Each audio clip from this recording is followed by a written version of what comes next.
When someone asks me, how can someone become a conscious leader or an instinctive leader, they're not exactly the same, but both qualities are really helpful in creating the kind of environment that is thriving, that is something that team workers like to go to, an environment they like to grow in, an environment they actually like to contribute in.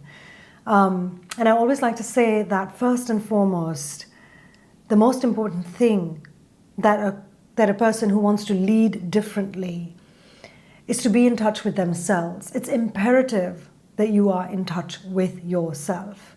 When I teach meditation to students in universities or to people who've never tried them before, immediately the reaction, the response is immense.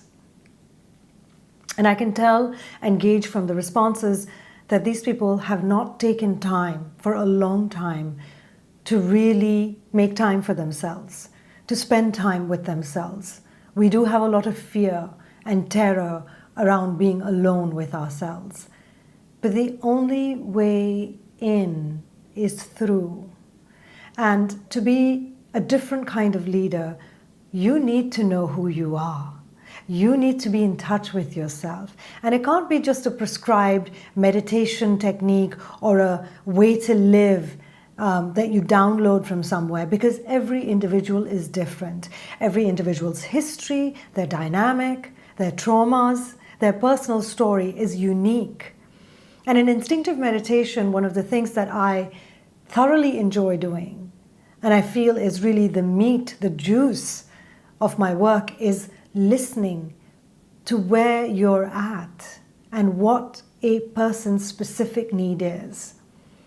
And so one of the most important things as a leader that you can bring to your team, to your company, to your work environment is being in touch with yourself. Because that will show you ways of how not to react, but to respond when circumstances that are challenging come around in a company, and every company experiences that. A conscious leader is someone who's not ego-driven. His personal interest and the thing that's topmost important to him, of all things that he prioritizes and she prioritizes or they prioritize, are actually the team spirit, the benefit to the company. And it goes beyond profit. We're talking loyalty, we're talking commitment, we're talking a sense of trust. And also another integral thing for a different kind of leader who wants to lead differently is how invested are they in their growth. And by that I mean, yes, professional growth. So they're learning and they're sharing what they're learning all the time. And they're willing to listen and learn from their teammates as well, and from their subordinates and people who work with them and their colleagues. And also it is that sense of not just learning for what is essential in the workplace, but also learning for self-development, for personal development, and having sessions for your team